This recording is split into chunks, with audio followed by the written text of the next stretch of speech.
Two guests joining me now here on set. Marc Bassett is Paris correspondent for the Spanish daily El País, and Jean-Marc Sanchez, who's a French-Spanish lawyer and founder of the French-Spanish Commission at the Paris Bar. Thanks to both of you for being with us on the programme today. Let's start with you, Marc Bassett. I mean, looking at those images, which everybody saw yesterday, I mean, Chris Moore, the correspondent, was telling us that a lot of those images were isolated, but at the same time, they were quite shocking, weren't they? They were.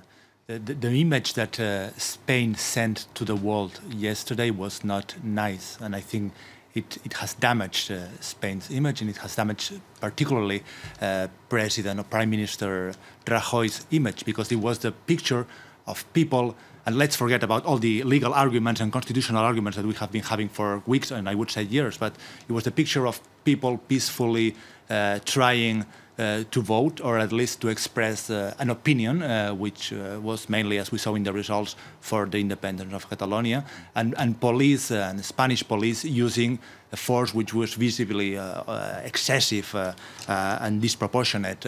And we saw pictures of old ladies bleeding. We saw pictures of young people using methods of peaceful resistance and being hit by police forces. So this was, I think, the picture that Spain, Catalonia, and the world saw yesterday. And as I said, it was not good for the Spanish government. They were breaking the law, though, weren't they? They were breaking the law, the constitutional law. But in my own opinion, the police has always has to use its means and its methods in a proportionate way. And the question here is whether this merited this response by the police, where you had people, old people, young people, not using violence, and the police with methods that were very harsh, obviously. Jean-Marc Sanchez, I mean, there's so many legal arguments over this, aren't there? I mean, there's the legality of what happened yesterday, and there's the whole run-up to this, whether the whole vote was legal in the first place. Well, there's no question about it. This referendum was absolutely unconstitutional, illegal, prohibited, and useless. But at the end of the day, Mr. Carles Puigdemont, and I agree with Marc Bassett on that, has won the television referendum. That's what he wanted to. He wanted what we call in Spain choque de trenes, which means confrontation.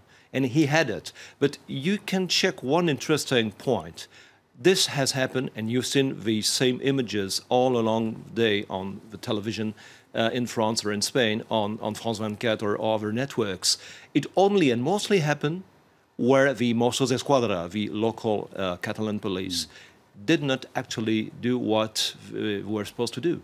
They say that they were abiding by the regulations and the judgment that were rendered by the Constitutional Court and the Tribunal Supremo de Justicia de Catalunya, the highest court in Catalonia. They did not do so. The Major Trapero, the head of the Mossos d'Esquadra, said they will abide by law and they will assist national police and Guardia Civil forces. But at the end of the day, that's not what they did. If you figure out the number of wanted people, they said there were 90 on the one side or 900 on the other side. It's always too many. But at the end of the day, if you compare with 2 million people who are supposed to have participated in that referendum, it's quite limited. And if you go to any democratic country, including France, any demonstration ended the same way. When police forces in France or in any other country have to respect and enforce law, sometimes things happen, and that's what happened yesterday. You mentioned the fact that he won the TV war, if you like. Presumably then he needs something to happen quickly, because otherwise, to a certain extent, people forget what happened on TV a day or 2 days ago. What can he actually do now legally to try and press his advantage here and push something through? Well, legally, there's nothing he can really do. So he will do that some other way. I remember his predecessor, Artur Mas, recently in a talk show said, what we cannot get through law, we will get it from the street.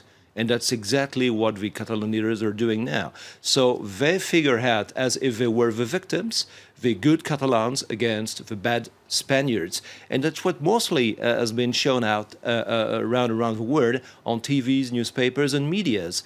You hardly ever heard about the other side. You did it, but including when you had this report before we had this talk together, you could mostly see the people in favor of a vote. That does not necessarily mean the people in favor of a referendum, but sometimes that's what people mean to say, and hardly ever the people are against. OK, well, stay with us, both of you. We're going to carry on talking about what happens next, because already unions and a variety, in fact, of Catalan associations have called a region-wide strike for Tuesday. The reason was due to the grave violation of rights and freedoms. Nick Rushworth has more. Albeit illegal, a vote did take place. 9 out of 10 Catalans who cast their ballot said yes. That and the police crackdown on voters has boosted the Catalan pro-independence cause. The movement will now push on to secure its aim of creating a new republic in the regional parliament. Carles Puigdemont, Catalan regional leader, could make a unilateral declaration of independence by Tuesday. That would be, he says, in accordance with the law of the referendum. Some say, however, that he should not do that. I really think it would be an error to make a unilateral declaration of independence within 48 hours. I believe this is a moment now to take a slower approach. Puigdemont does not have enough electoral backing. Tension, meanwhile, will continue in Catalonia in the form of industrial action on Tuesday, with unions calling for a region-wide strike. For Mariano Rajoy's government in Madrid, faced with Spain's worst crisis in decades, there are several options. Sending in the army. Madrid has the power to take away autonomy from Catalonia by taking control of the regional police. It could even detain Puigdemont. It would do that by enforcing Article 155. Never before used, this article of the Constitution would allow Madrid to suspend Catalonia's autonomy. Rajoy's government, while battling to keep Catalonia in Spain, is also fighting for its own survival. It's a tricky balance with a key budget to go through. Rajoy cannot be seen as being too harsh. Basque nationalists are looking on, and they could pull their support, putting him under even more pressure. No habrá referéndum de autodeterminación porque supone privar a... Well, let's go back to our two guests once again. Mariano Rajoy there under pressure. Jean-Marc Sanchez, a French-Spanish lawyer. Do you think he's been weakened by this? Well, I'm not sure. And at the end of the day, Mariano Rajoy didn't have any other choice.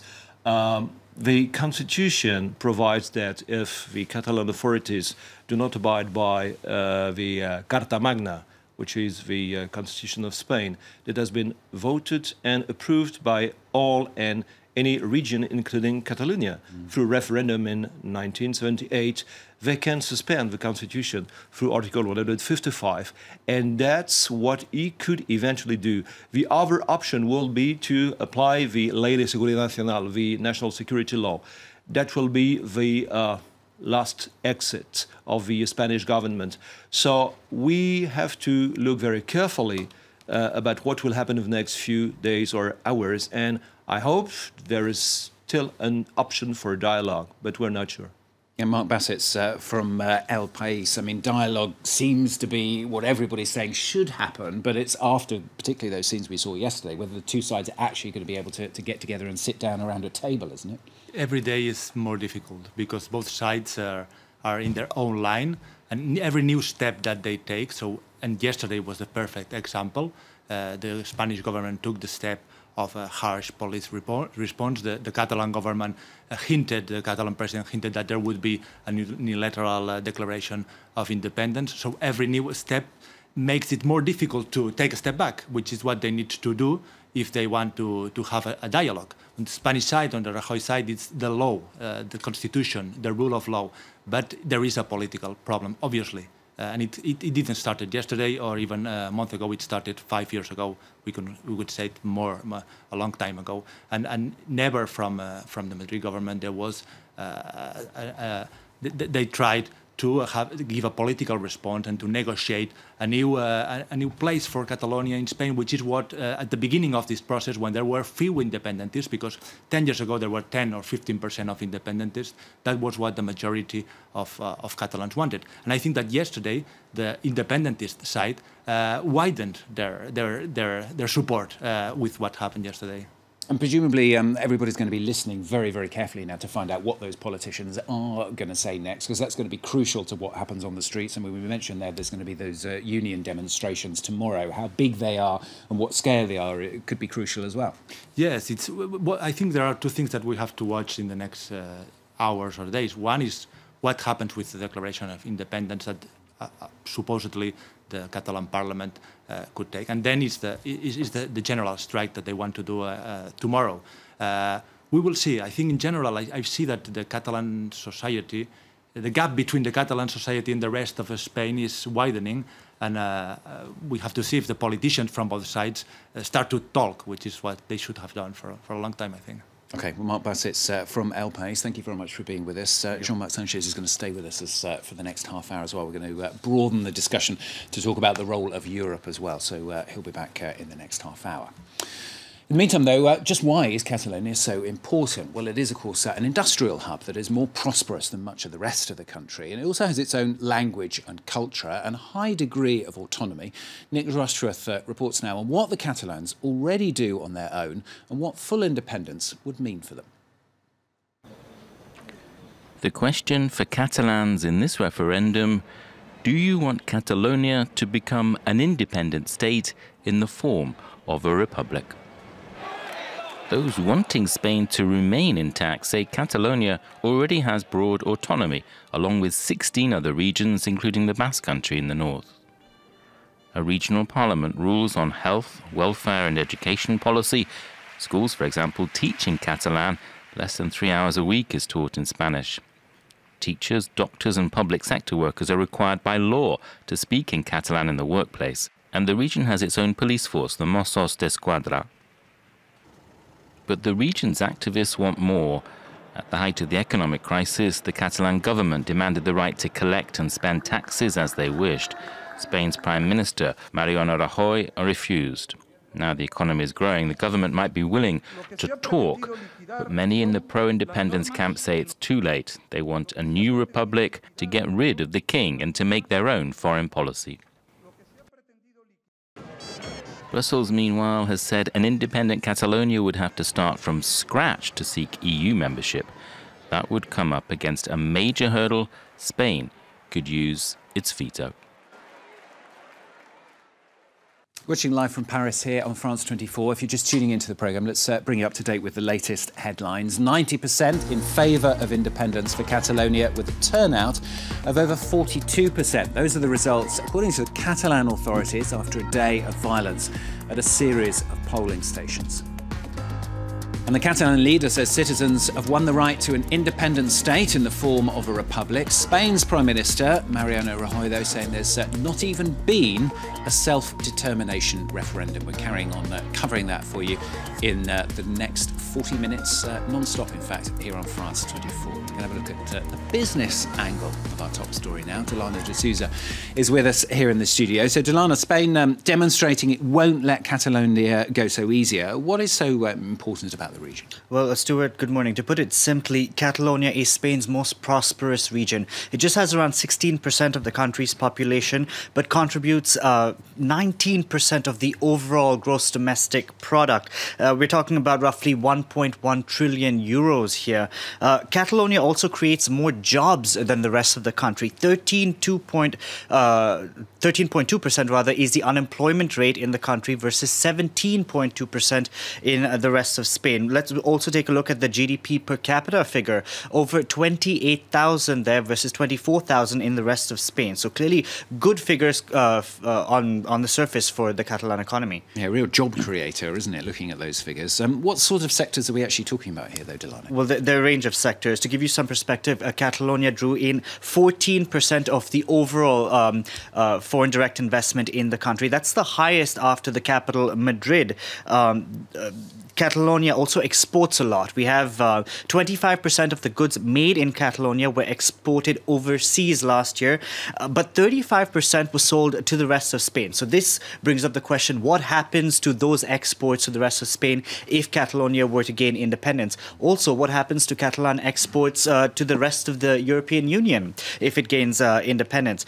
In terms of sectors, we have retail. Now, one of the biggest chains, Mango, is based based in Catalonia. The region also exports a lot of pork, so the agri-business sector is thriving. Also, auto manufacturing is big in Catalonia. It's the second largest auto manufacturing producer in Spain. Spain itself is the second largest auto manufacturing producer in Europe. So a lot at stake. We have a lot of global companies, Nissan, Volkswagen, that have hubs in Catalonia. An interesting fact is not far from Barcelona is the city of Tarragona, which produces half the chemicals produced in Spain. So there's also another sector involved. And of course, there's tourism. I was going to say, that's what most of us think about when we think about Spain, isn't it? It's going on holiday. Clearly, you're always on holiday. But yes, tourism is very important. Barcelona's El Prat airport, for instance, handled over 44 million passengers last year. That's the second highest figure after Madrid. 18 million tourists visited the city of Catalonia in 2016, and it makes the region the most visited in Spain. Now, between the beaches, nightlife, culture, the arts, the trend is only picking up and has been growing for the past few years. But it's not all good news for Catalonia. Now, if the region becomes independent, what happens to all of Catalonia's debt? Now, that's the big question. Local debt in the region stands at around 32 and 35.2%. Madrid could argue that if Catalonia wants to go its own way, it would have to take 19% of its debt, basically what it's giving to the overall national economy. That figure would be 100% of Catalonia's gross domestic product, essentially bankrupting the region.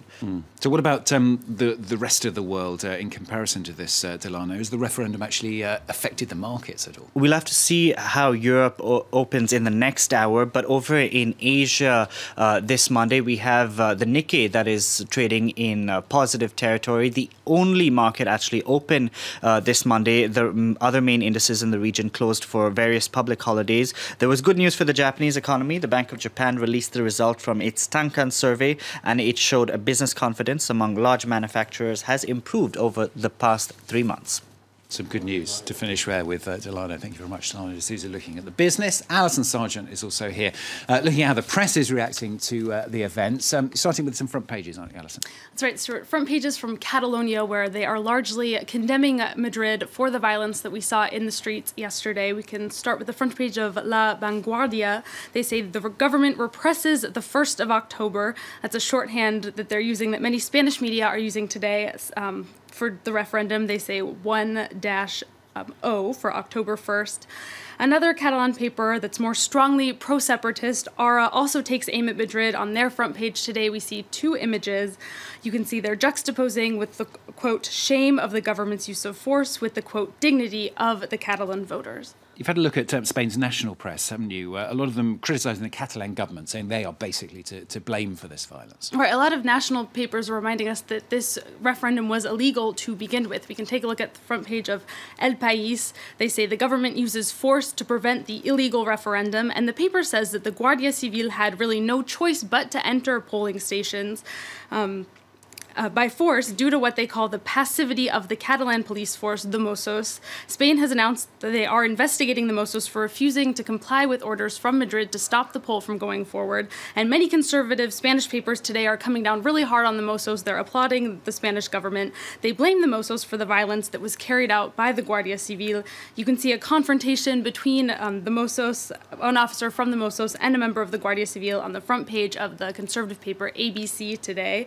They talk about the betrayal of the Mossos, and they go so far as to call the referendum an attempted coup and say that the Spanish people will be disappointed if those who participated go unpunished. The Conservative papers not speaking for all the Spanish people, though, Alison. Some regional papers voicing their support for Catalonia. That's right. Notably, one paper from the Basque region, another region that wants independence from Spain. This paper is called Gara. You can see they are cheering on the separatists. They congratulate Catalonia on having been able to overwhelm the Spanish government. And Spain's separatists aren't the only ones who are supporting Catalonia. They're also getting some attention and support from Scottish nationalists. The nationalist Scottish paper that supports independence calls yesterday Spain's Day of Shame on their front page today. The paper calls out the UK for failing to condemn the violence of a close ally. And the images coming out of Spain really sparking quite a lot of reaction and sympathy right across the world as well. They are, Stuart, and I had a bunch of cartoons from some international cartoonists that I wanted to show you, but we're having some technical issues today with the computer. Always the way. So I think we're going to have to skip it, but hopefully we'll get it up and running for the next bulletin. Alison, thanks very much. Alison Sargent, looking at the papers and hopefully looking at some of the online reaction as well as the programme goes on here on France 24. Now, I'm just going to bring you some break away from the news of Catalonia just briefly to bring some news that we're getting coming into us from the US. We're hearing of a number of gunshot victims being transported to hospital after a mass shooting in Las Vegas. University Medical Center spokeswoman saying the Las Vegas hospital is taking in several people with gunshot wounds. No more immediate details at the moment, but we're hearing that part of the Las Vegas Strip has been closed down there after reports coming in of an active shooter. So that's some news that we've just had coming into us here at France 24 about those gunshot victims being taken to hospital in Las Vegas after reports of a mass shooting. Of course, if there's any more news on that, we'll continue to update you here on France 24. In the meantime, though, let's bring you the main news headlines here on the programme. We're bringing you a special hour this hour here on France 24 on the Catalan independence referendum. 90%, in fact, in favour of independence for Catalonia, with a turnout of over 42%. Those are the results, according to the Catalan authorities, after a day of violence at a series of polling stations. And the Catalan leader says citizens have won the right to an independent state in the form of a republic. Spain's Prime Minister says there's not even been a self-determination referendum. We're going to have all the latest, look at what might happen next, and we'll ask as well where the reaction has been from Europe. We'll be live with our correspondents, in fact, in Madrid and in Brussels very, very shortly. So on the one hand then, the Catalan leader saying the citizens of Catalonia have won the right to an independent state in the form of a republic. On the other hand, though, Spain's Prime Minister saying there's not been a self-determination referendum in Catalonia. Those are the two deeply opposing views as violent scenes have played out in polling stations across Catalonia. Spanish police forcibly removing people and ballot boxes from many of them in scenes which have shocked many. 844 people in total needing medical attention, 92 of them confirmed as being medically injured. The results, according to Catalan officials, that 90% voted in favour with a 42.3% turnout.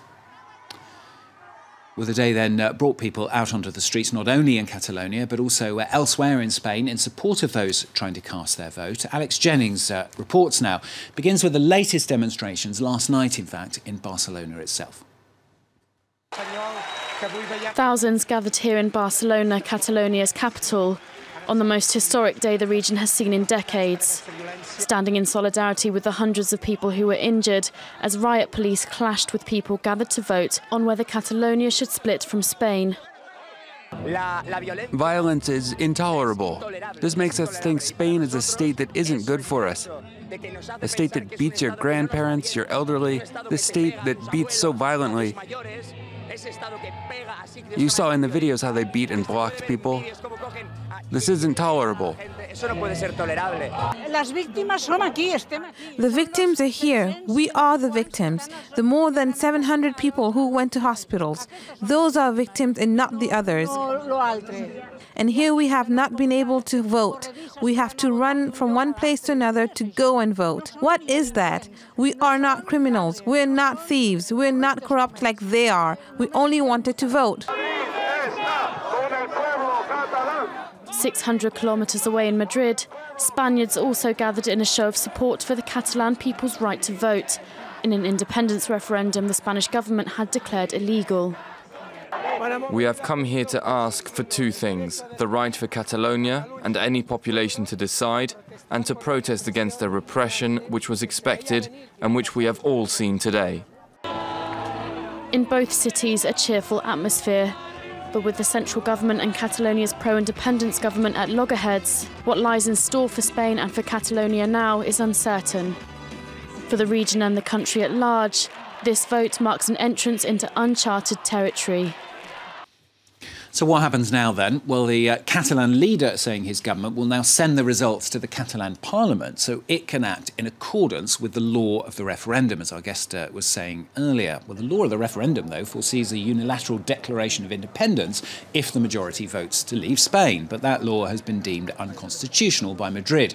As for the authorities in Spain, well, Prime Minister Mariano Rajoy offering all-party talks on the region's future. Brian Quinn reports. Two men who don't see eye to eye.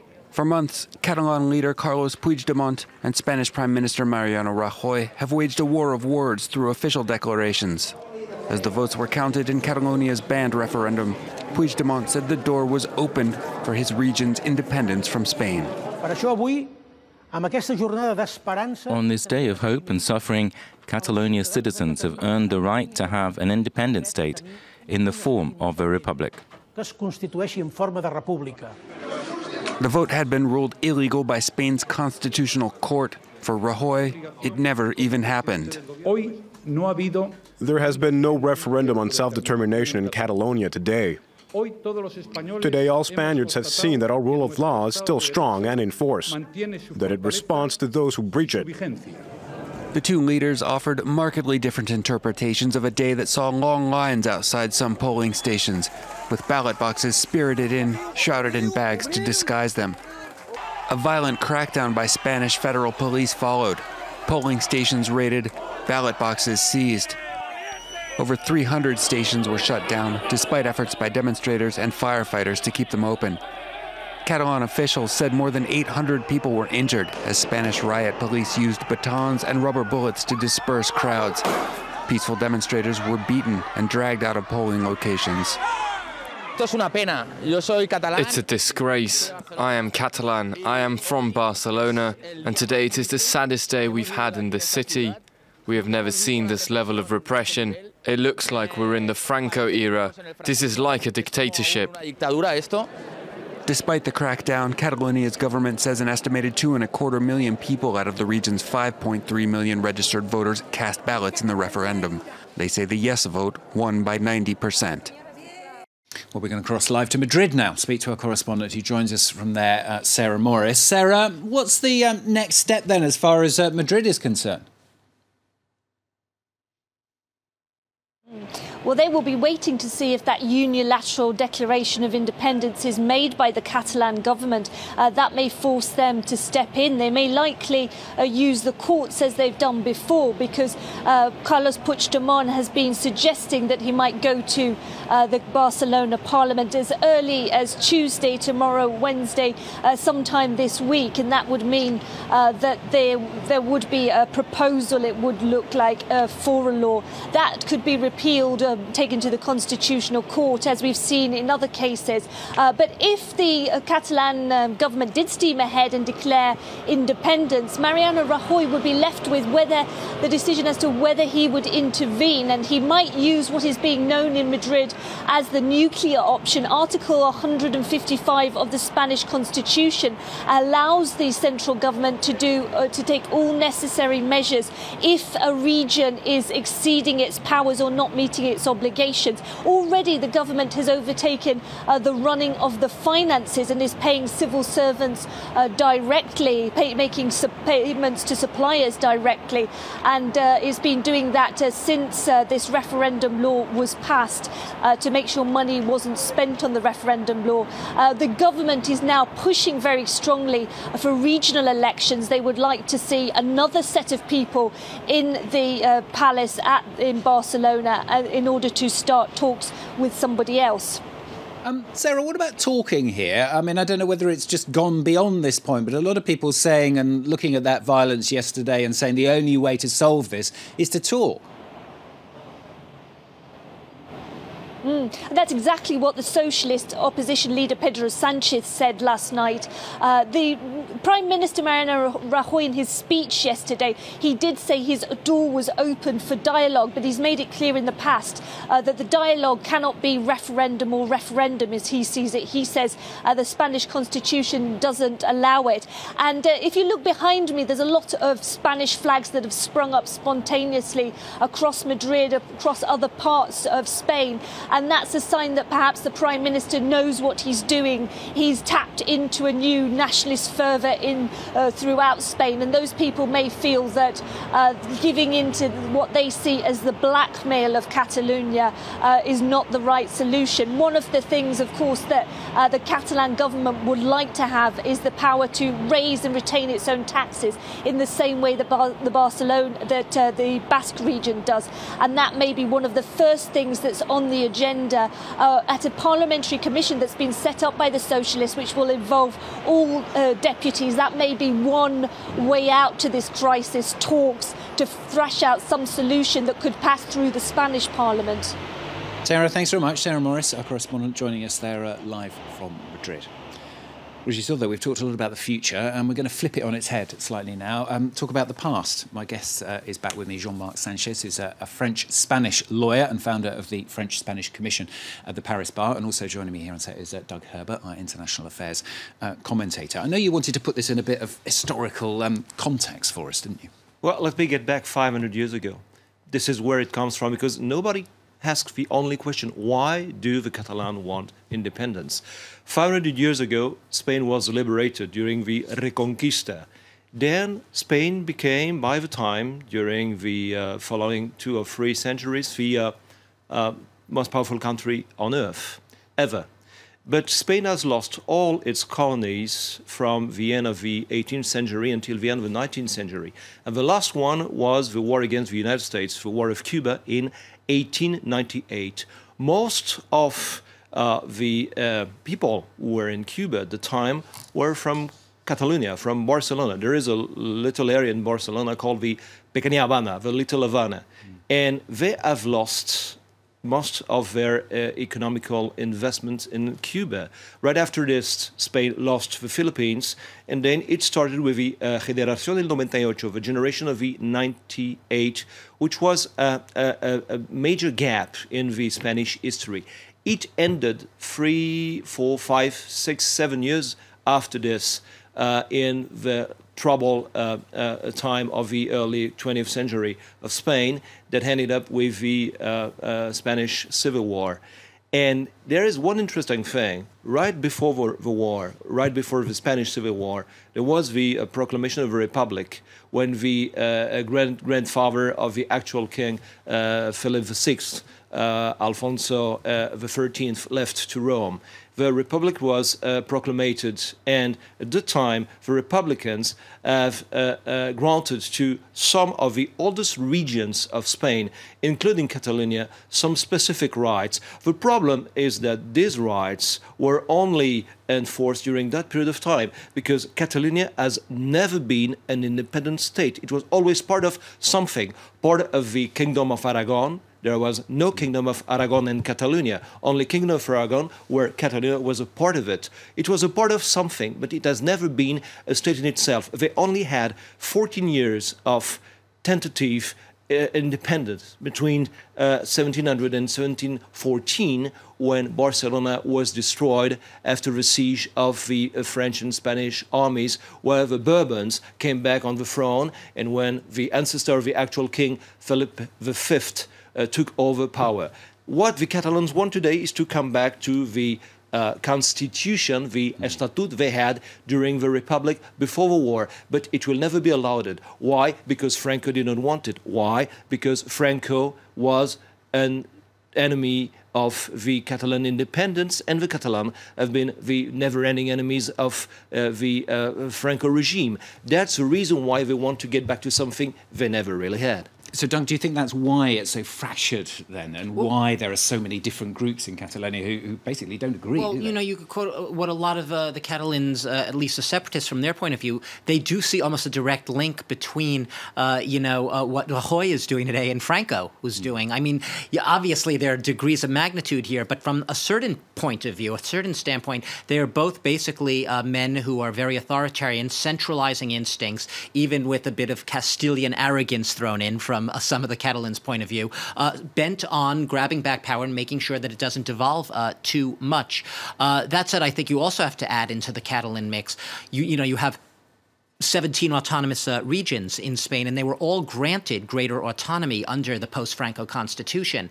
There's a real sense in Catalonia, and I think we got a sense of it from what we just heard, of a very distinct culture, a very distinct language, that they really are somehow set apart, even within Spain, from the other regions that might see or think that they have claims on a little greater autonomy. I think the big thing in recent years, and perhaps we didn't get this far, was the stripping away, the partial stripping away of some of the autonomy statutes by the Supreme Court. And ironically, that was under a motion that had been filed by the Popular Party and by the current Prime Minister, Rajoy himself. Rajoy built up his whole political reputation in the mid-2000s really on staunch opposition to any notion of a charter of greater autonomy from Catalonia. So he has really set his entire political foundation, his entire political being, if you will, on that premise of opposition to this notion of greater autonomy. And this is why we're at such an impasse right now. He's almost put himself in a position where it's hard to look for immediate political dialogue, short of what we were hearing Sarah Morris talking about before, electing an entirely new regional government with leaders who are perhaps more inclined to sit around a negotiating table on completely different terms. Okay, well, that's the historical context. Let's go back to talk about what happens now, because Catalan's leader has called on Europe to no longer turn a blind eye to what is happening. We're going to cross to Brussels, speak to our correspondent joining us from there, Maeve McMahon. Maeve, a lot of criticism of Europe now, because mostly it's been a pretty muted reaction to what happened, hasn't it? Absolutely. Well, we might hear something a little bit later in the day when the European Commission briefs the press. But in fact, for the last few weeks, you're entirely right. It has been a muted reaction from both the European Council and the European Commission. They've been doing this, in fact, strategically for a number of reasons, in fact, because they're worried that if there were ever to be an independent Catalonia, this would give momentum to other regions in European Union member countries that might like to do the same. The European Commission is concerned about that, and so is in fact Spain. There's a number of regions, the Flemish, the Flanders here, there's a number of separatists who just yesterday in fact were protesting in favour of an independent Catalonia outside the Spanish embassy. And in Spain itself, you've got a number of other regions like the Basque region, the Balearic Islands, the Canary Islands, a number of other regions that could also seek independence. The European Commission extremely concerned about this. If a country, an EU member state, were to split, it would cause a massive headache for officials here in the European Commission. And as a principle, they're fundamentally against separatism, if you like. And the other question, of course,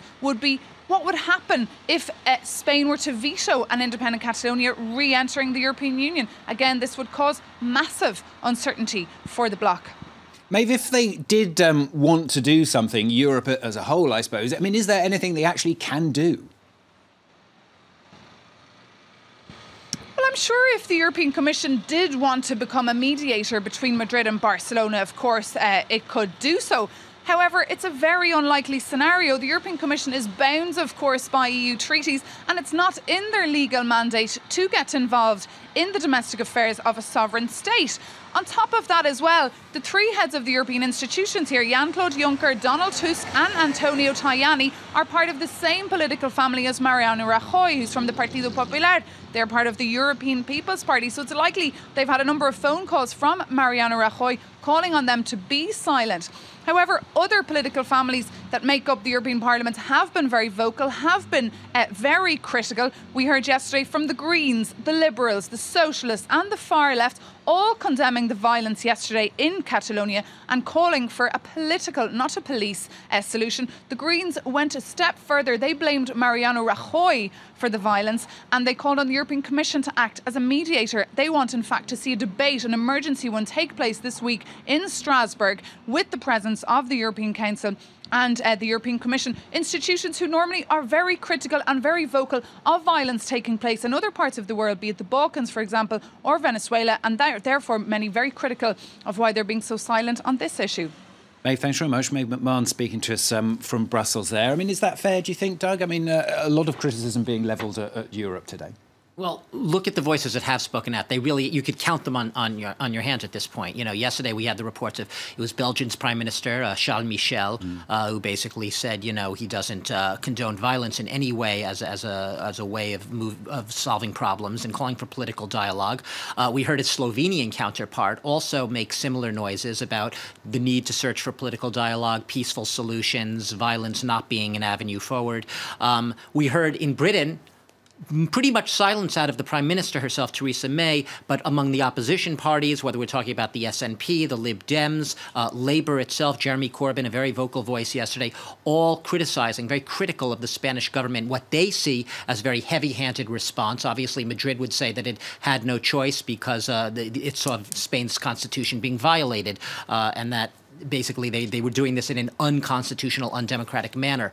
But it does raise the question, when you were reporting before, the Catalan leadership calling on Europe not to look the other way, essentially, to stand up for and to defend the basically founding principles of the European Charter in terms of human rights, in terms of the right to self-determination. They say that there's an element from the Catalan perspective of hypocrisy in the fact that Europe hasn't been more vocal in condemning this response. So even without taking sides, what they're basically saying is that the EU can stand up for its tradition of standing up for human rights, just based on the images we saw yesterday with the police, even without weighing in on how they feel about a referendum, how they feel about Catalonia's self-determination, purely on the response to the voting and the protests yesterday. Jean-Marc Sanchez, would you agree with that? Perhaps Europe a little bit too close to Mariano Rajoy to make much comment and do much about this? Well, I think the other governments have no choice. As you just mentioned before, nobody wants, especially not the Belgian Flanders, to be independent, or nobody wants, especially the French Corsica, to be independent. Now, coming back to Spain, there is one interesting point. Why do only the Catalans want to have a referendum for independence? Why not the Basque, for instance? And let's go back to what we said before. Because of historical reasons, they have the widest independence they can have in Europe, unless one thing, economy and tax. And tax really matters. So that's the big difference between the Basque country.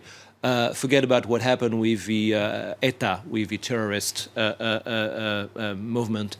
The Basques never claimed for a referendum on independence because they already have what the Catalans don't have.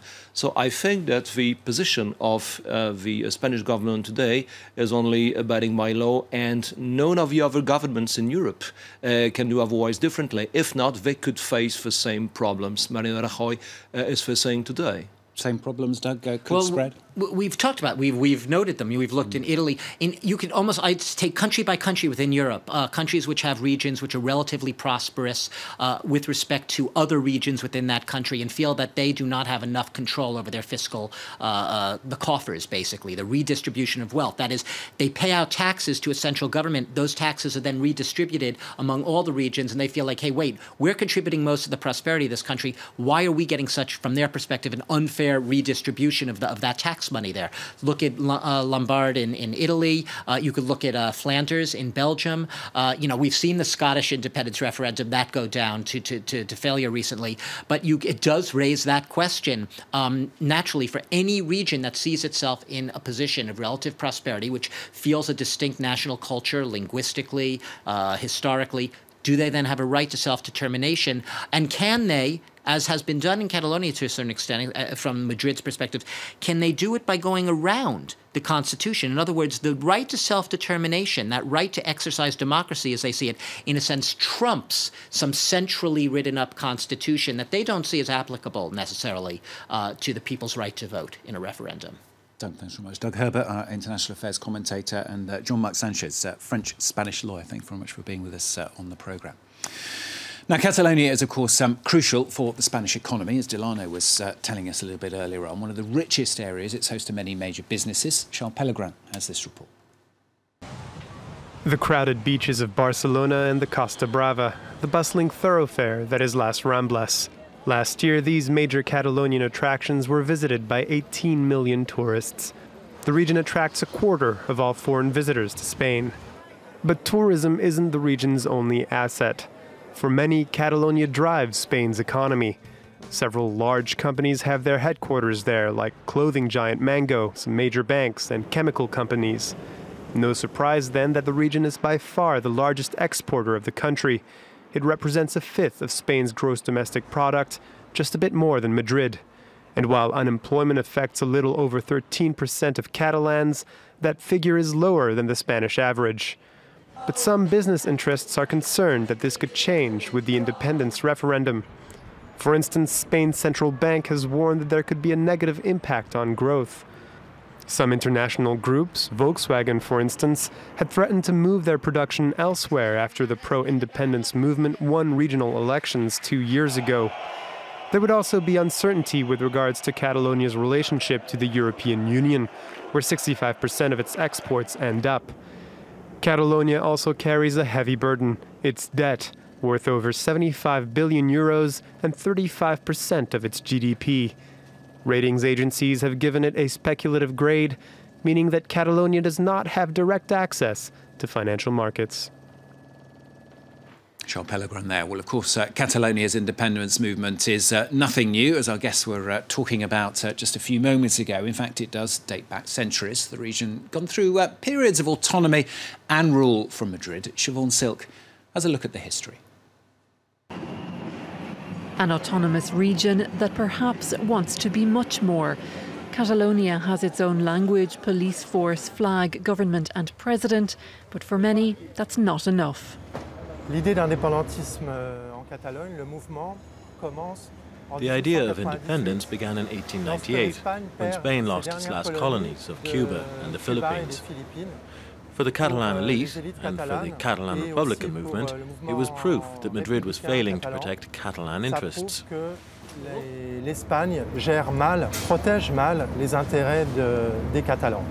Catalonia's history began in the Middle Ages with the county of Barcelona, a prosperous, proud and outward-looking state.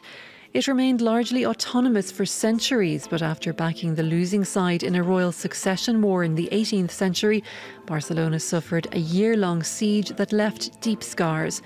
Catalonia fell directly under the rule of Madrid, but Catalan pride ran deep.